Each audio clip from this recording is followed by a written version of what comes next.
हम घर चले के कहले रहे ना। ई कहाँ ले एला तू? ड्राइवर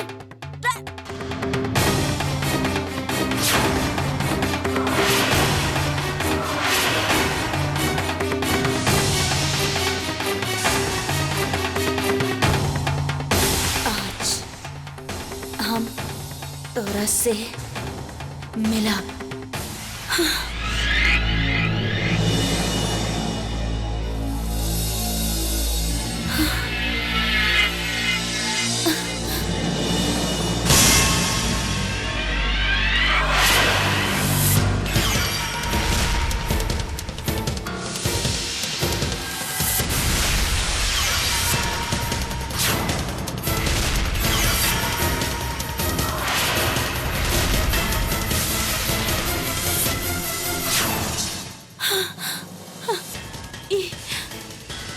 ई उहे बा।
काहे चिल्ला रहल बाड़ू बालिके? आपन किए के क्रोध बाबा पे काहे निकाल रहल बाड़ू बालिके? कांटा बैल बानी तब कांटा ही काटे के मिली। बाबा नीला छतरी वाले के यही विधान बा। तू मुस्कुराई के अपन फसल काटा। नीलकंठ महाराज की जय होके, जय होके। जैसन के तैसा मिली।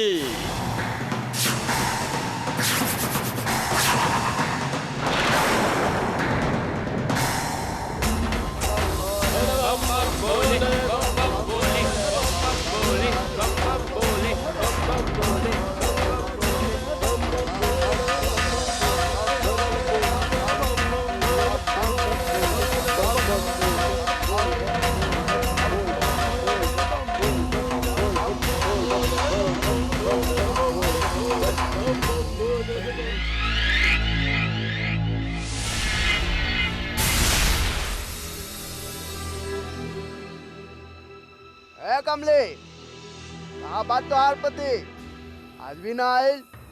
बेवड़ा कहीं के रोज मजदूर कम पड़ जाले।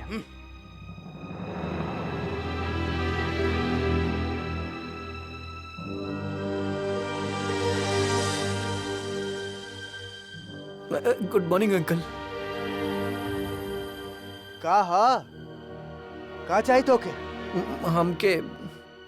हमके काम करे के बा अंकल।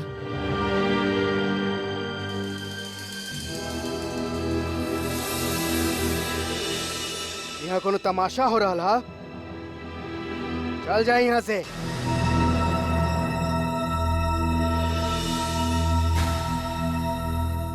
अंकल हम मजाक नहीं करत। हमके काम करे के बा प्लीज। हमरा पास बहुत सारा डिग्री बा। हम कुछो भी काम कर सकेली, कुछो भी अंकल। हमके पैसा चाहिए अंकल, प्लीज। हमके पैसा कमाए के बा। चलो भाई तो के काम दे ली। वो ले ला छेनी हथौड़ी और लग जा काम पे। और शाम 5 बजे तक ये सारा पत्थर तो के तोड़े के पड़ी, समझ गईला?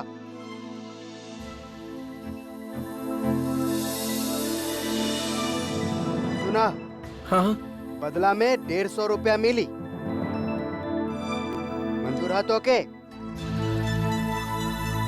150 रुपीज। फिर हम दी के गिफ्ट ले सकेली। हाँ ठीक बा। Thank you uncle. लग जा काम पर। Thank you.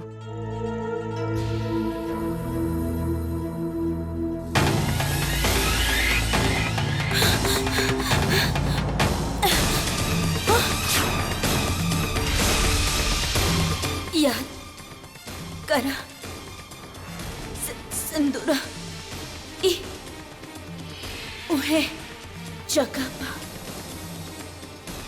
जहां तू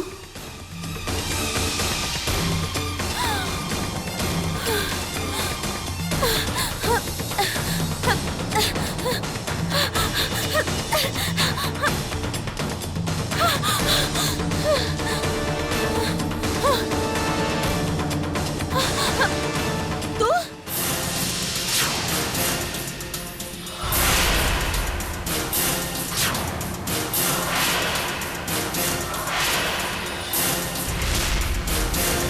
आप तो हमके देख कर यूं डर गई जैसे हमके ना हमरे भूत के देख ले हैं। वो तो हम ऐसे ही यहाँ से गुजरत रहनी देख ली था आप सड़क के बीचे बीच यूं अकेली खड़ी बनी, बस यह खातिर रुक गई नहीं। तू यहाँ का कर रहा बड़ा?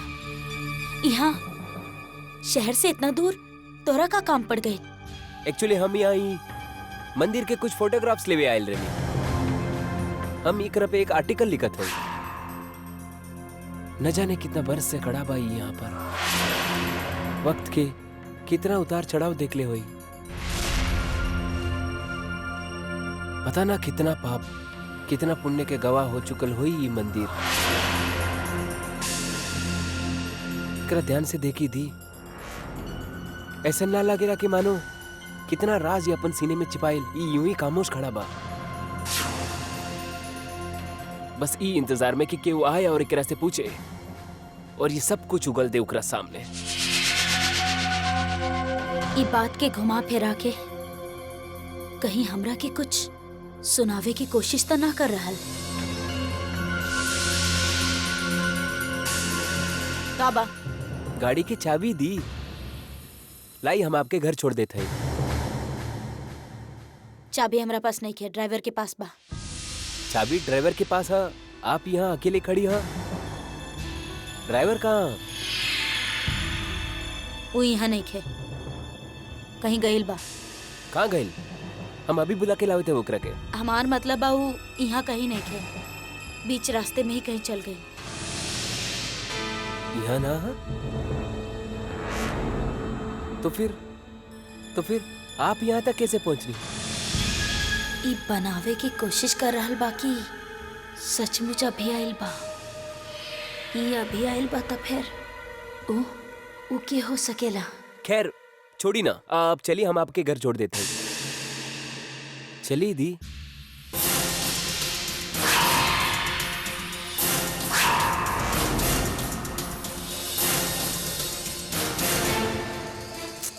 कहाँ चल गई नी? थोड़ा देर पहले तो ये रानी। भारत, बेटा तू कहीं इनकरा के देखनी? ना मामी, हम तो मिस्टर हुसैन के सुबह से ना देखनी।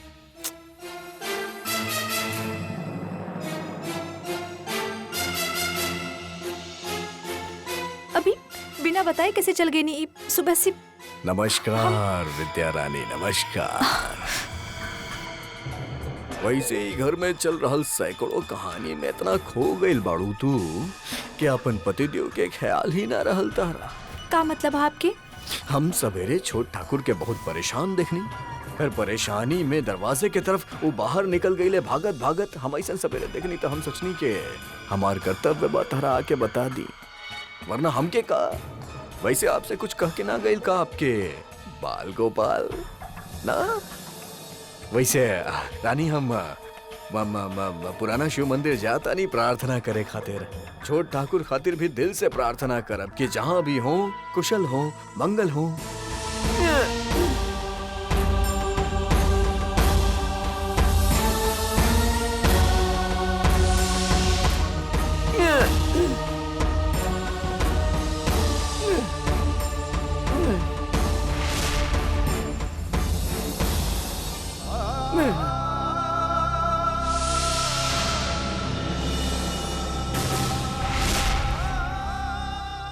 हम ही काम ना कर सकेली।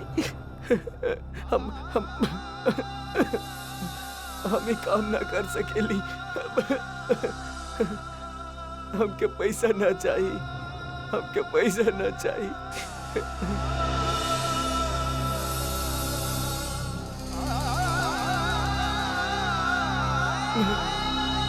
विद्या सिंधु दी के गिफ्ट देत होई ना तो वो गिफ्ट में ओकर नाम लिखल हुई, आप साथ में अपन नाम लिख दे, दोनों के साथ में हो जाई।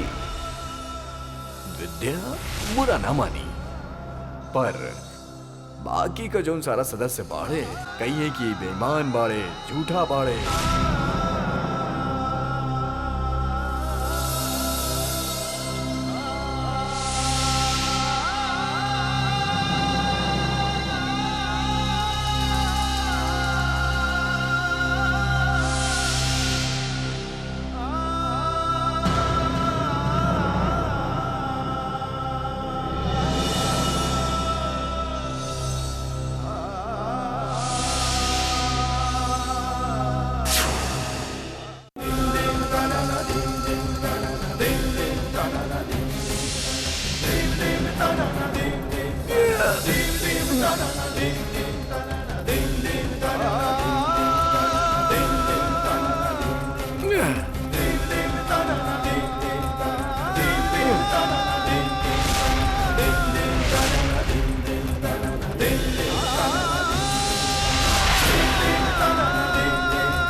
भाई साहब, आप इनकरा कहीं पे देखनी?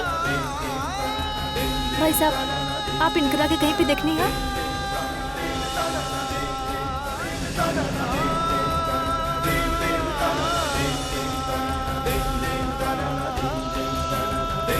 चलिए भैया।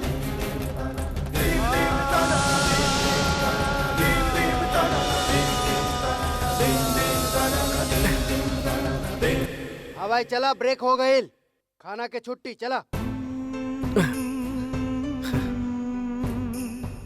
जल्दी जा, जल्दी आवा।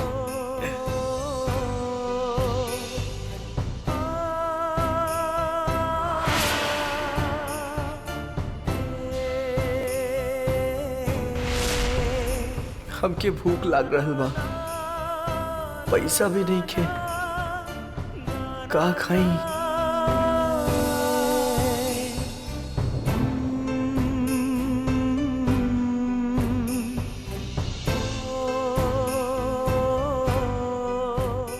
का भाई? अरे भाई खाना खाए के छुट्टी हो गई, तू जा खाना उना खा ला। ओ अब हमरा पास पैसा नहीं खे अंकल।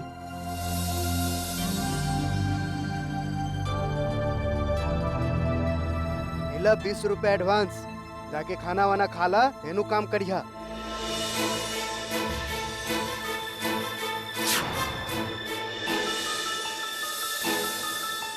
अरे एडवांस है भाई, एडवांस। अगर हम 20 रुपया ले लेनी तो 130 रुपीस बाकी रही। अरे ले ला बेटा। ना, हमके भूख ना लगल, हम बाद में खाएंगे। जैसन तोहार इच्छा।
अंकल ये लाइन कहाँ है बा?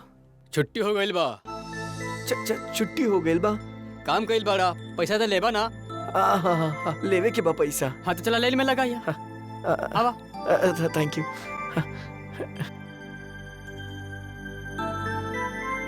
Hello uncle. बेटा तू बहुते मेहनत कैले बारा। 150 रुपया के बदला हम तो के 200 रुपया देता नहीं।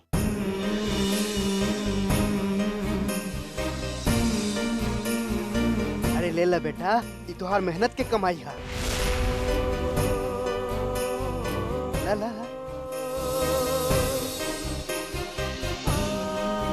तुहार पैसा है, तुहार मेहनत के पैसा है बेटा। ये हमार पहला कमाई। हम पहला बार पैसा कमैली। ये हमार पैसा बा, हम कमैले बानी। ये हमार पैसा बा, हम कमैले बानी पहला बार। पापा ये हमार पैसा बा। अरे हटा भाई, हमका भी पैसे लेवे दा।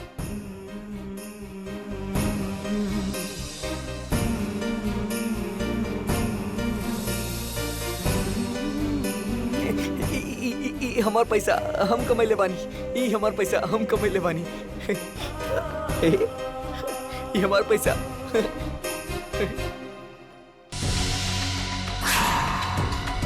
ई चाबी तोहरा पास? जी मैम, ये देखिए, जब आप मॉल में गए रहनी तो हम गाड़ी लोग करके गए रहनी, मगर जब आप लौटनी तो हम देखनी आप गाड़ी से जात रहनी। फिर हम आपके पीछे भागनी भी, आवाज भी लगनी, पर आप सुननी ही ना। तू जा। एकर मतलब वो गाड़ी डुप्लीकेट चाबी से खोलले रहे। हमार कार की डुप्लीकेट चाबी केकरा पास हो सकेला? यानी वो शख्स हमार घर में से ही क्यों बा?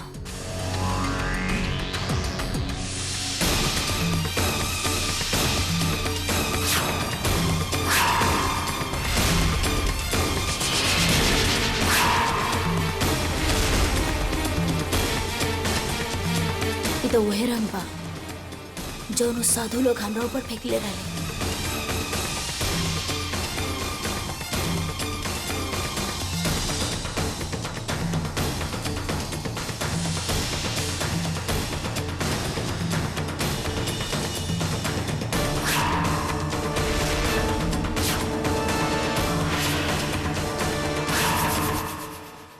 कांटा बोले बारू तो कांटा ही काटे खातिर मिली।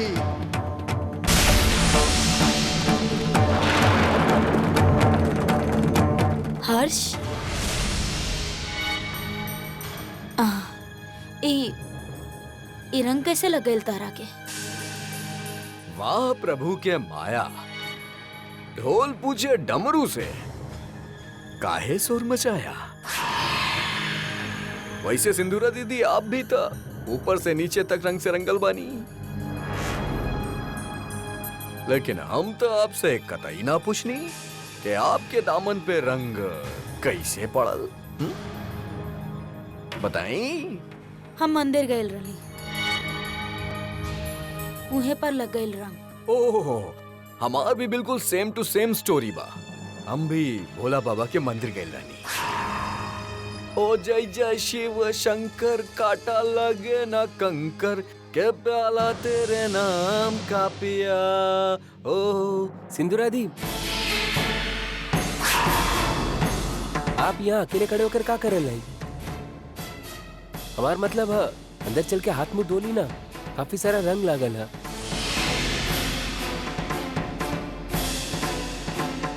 जाना तानी, तोरा बतावे की जरूरत नहीं है, हम अपन ख्याल रख सकेंगे। जा।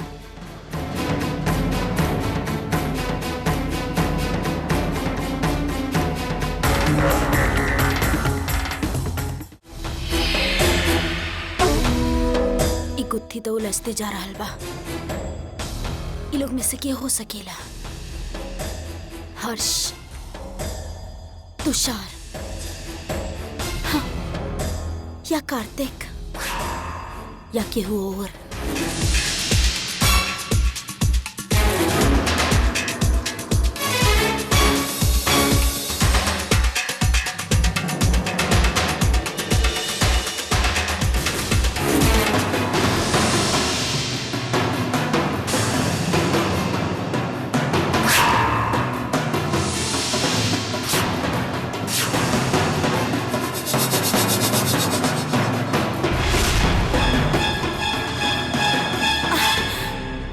अनिकेत, आप ऑफिस से कब आइले? अरे बस अभी अभी जब तू देख लू भाई, हम तो सोचले हम अपन बीवी के पीछे पीछे घूम के जासूसी करब, तू तो ऐसे ही पकड़ ले लू। चाय पील बेबू अपन जी। हाथ से। चला चलत है। सिंदूरा, साथ में अगर समोसा पकौड़ा हो जाए ना तो का बात है, प्लीज वो अच्छा वाला।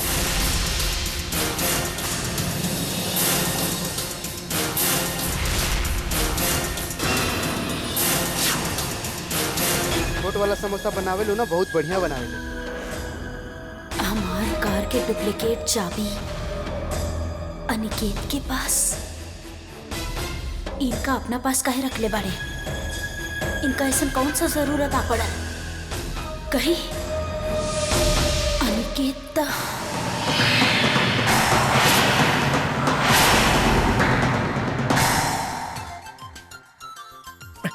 Thank you thank you. ई हमार पैसा बा।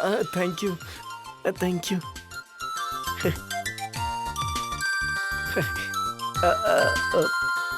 हमके ई वॉच दिखाइए प्लीज।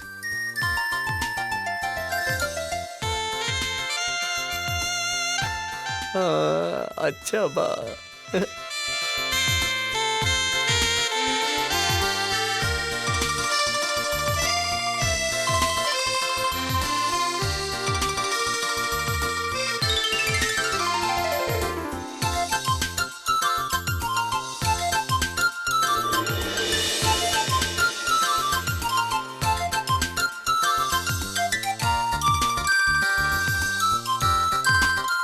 भाई साहब, ई भी आप तो पूरा दुकान ही खरीदा था, कुछ हमारे लिए भी छोड़ दी। बाय द वे, कोनो खास मौका का? हमार पहला कमाई बा। हमार अपन पैसा। आप अपन वाइफ खातिर गिफ्ट खरीदा था। वाइफ वो दिखाइया ई वाला।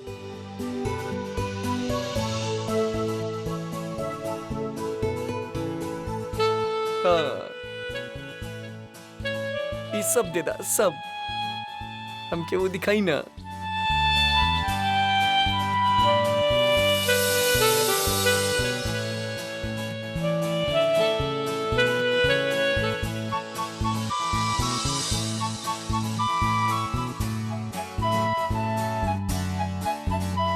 ना चाहिए। ये सब कितना हो गई? हाँ, सारा कुछ मिलाकर 1,500 रुपए भाई।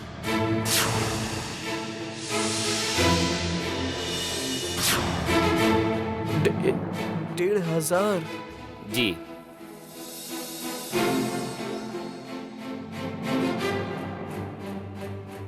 हमारा पास सिर्फ 200 रुपया बा। सिर्फ 200 रुपए? आप फिर एगो काम करी सर, सारा सामान यहीं छोड़ दी। काहे कि 200 रुपए में आपके सिर्फ मिनी ताजमहल मिल सकेला और हमार स्टोर की तरफ से एगो कम्प्लीमेंट्री रेड रोज। ओके?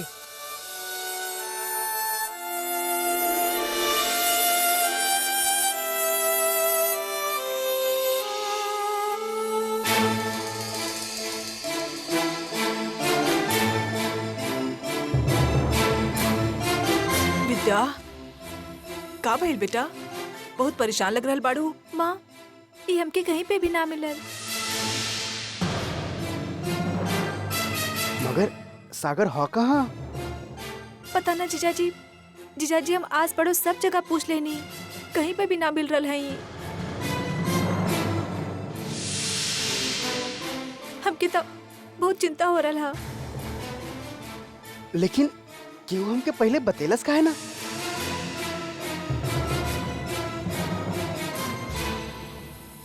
हमके पुलिस के इन्फॉर्म करे के चाहिए। पता ना सागर कहाँ हुई, और हो सका तो रास्ता भूल गए हुई।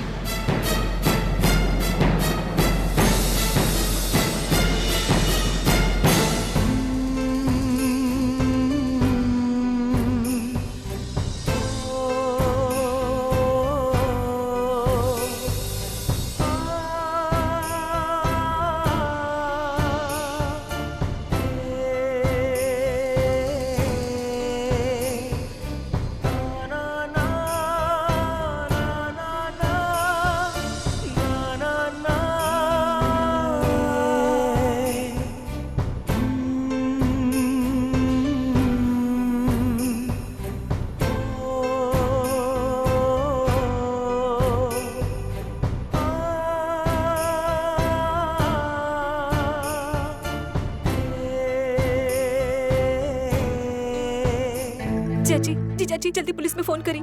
हमके हमके बहुत डर लग रहा है। जाने कौन हाल में हुई है ये।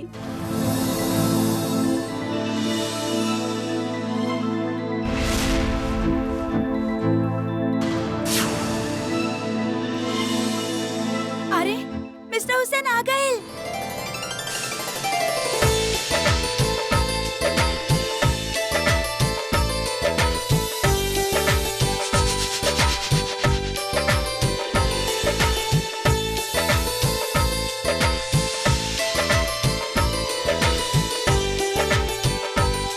कहाँ चल के रहनी आप?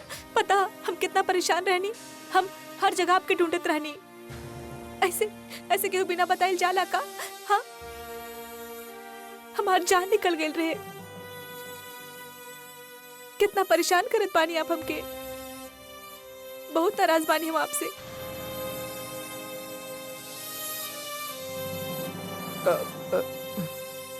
विद्या, हम तरह खातिर गिफ्ट लाइल बानी।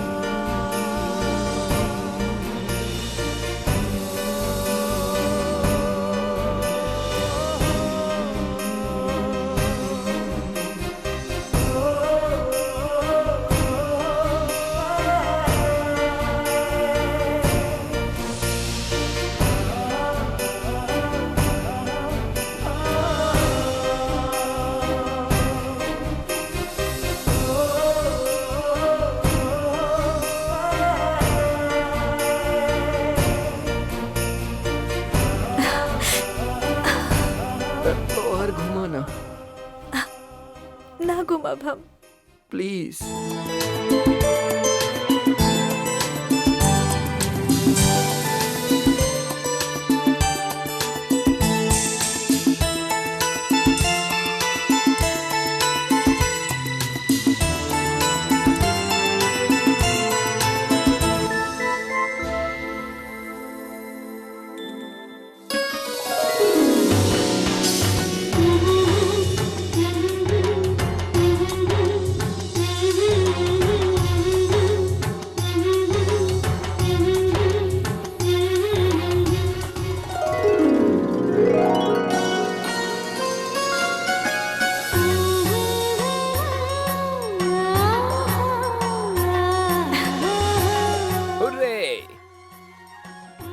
That's like it, Sagar.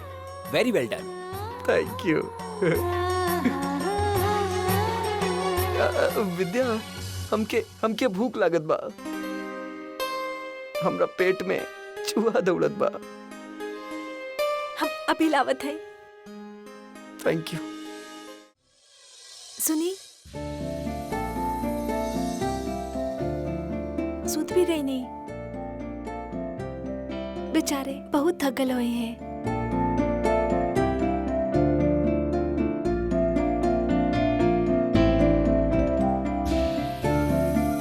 जूता भी ना उतारनी।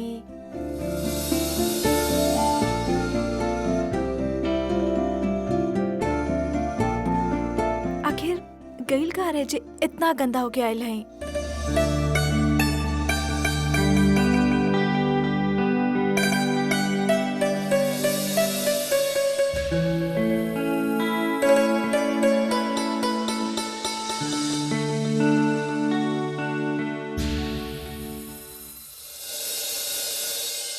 चला अच्छा, आप उठ गई नी ना। अब हम लोग जल्दी से खाना खा लेब।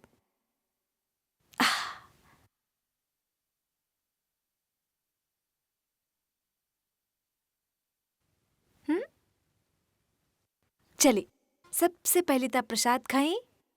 हर शायद मंदिर गए रहे तई आपके खातिर लाइल हा।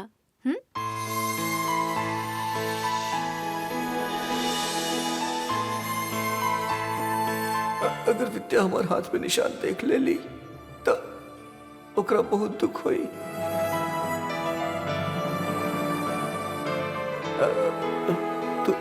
तू ही खिला दे ना विद्या। ठीक है, चलिए आ करी। हाँ।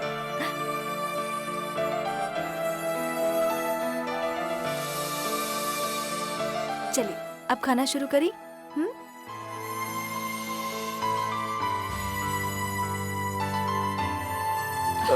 विद्या आपके अच्छा ना लग रहा था, हम कुछ और बना के लावत हैं। ना ना वो बात नहीं खे, कुछ ना खाना तू खिया देना प्लीज प्लीज। ठीक है।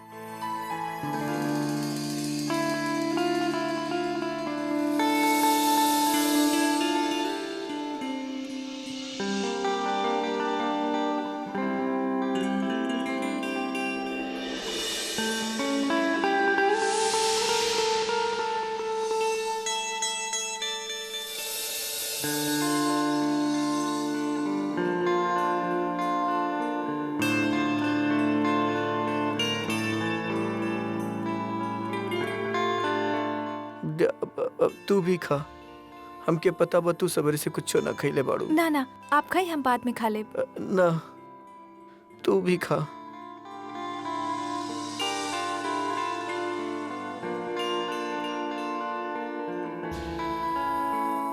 अच्छा को बात बताइए अब हमके, आज आप हमके बिना बताइले कहाँ चल गए रहनी?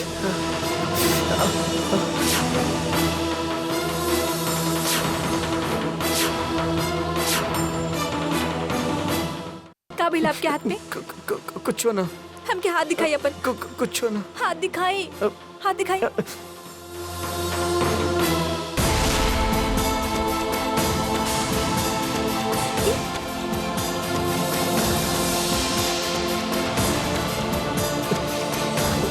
का भइल आपके हाथ में?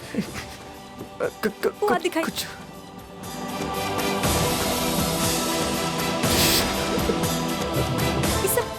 ये सब कैसे भइल? कुछ ना, ई सीक्रेट बा, हम तोरा बाद में गिरल रहनी का? ई सीक्रेट बा, हम बाद में बताई। कैसे बात कर रहल बानी आप? सुनी हमार बात तो सुनी। इतना चोट लागल कैसे? आखिर कहाँ गेल रहनी है? कहाँ छुपा रहल बानी हमरा से?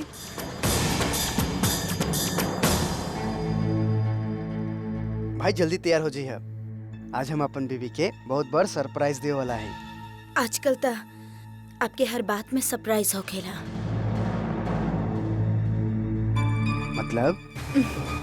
मतलब कुछ ना। बहुत रोमांटिक हो गई बानी आप। लाई हम कोट उतार देता नहीं। भाई आजकल हमार सरकार भी बहुत बदल नजर आवत है। कोट ले रहल बा, इरादा कहा।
हमार गाड़ी के डुप्लीकेट चाबी बा, कब से ढूंढ रहल बानी आपके पास। आप तो अपन चाबी भी अपना पास ना रखेले, डुप्लीकेट भी ड्राइवर के पास ही रहेला। तब फिर हमार गाड़ी के चाबी आप अपना पास काहे रख ली अनिकेत? ऐसन का जरूरत आप पड़ गई?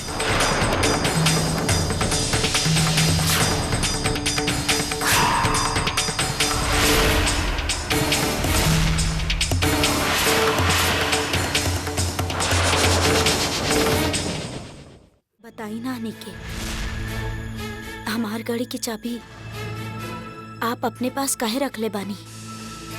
का बात बा? तू ही बतावा का बात है? हम हम हम हम का बताइए निकेत? तू सवाल पूछ ले बारू, सोच के ही सवाल पूछ ले होइबू। वैसे कल हम तोहार गाड़ी सर्विसिंग में दे ले रहे, याद है? ये खातिर डुप्लीकेट चाबी हमके अपन पास रखे के पड़े।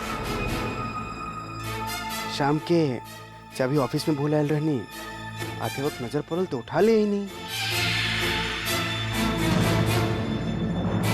लेकिन तू ही सवाल इतना मिस्टीरियस ढंग से काहे पूछत बारू? अरे ना ना निकेत, आप कभी अपने पास चाबी ना रखे लेना, बस यही से पूछ लेनी। एक पल खातिर लागल हमके ऐसे कि चाबी हमरा हाथ में देख के तू डर गइलू, घबरा गइलू। सब ठीक है ना? हाँ, सब ठीक बा। फैंटास्टिक। तो हम तैयार होके आवत हैं, तू हो तैयार हो जा।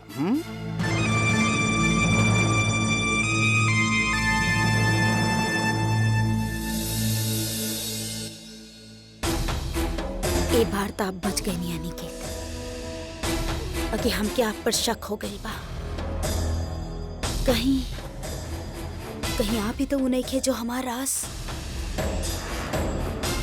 ना। शक तो हमरा के कार्तिक पर भी बा, हर्ष पर भी, और तुषार पर भी। इ चारों में से ही केहू बा। हाँ, इ चारों में से ही केहू बा जौन हमारा राज जानेला। के आज रात के पार्टी में हमरा के ये पता करे के बा कि चारों में से उ के बा।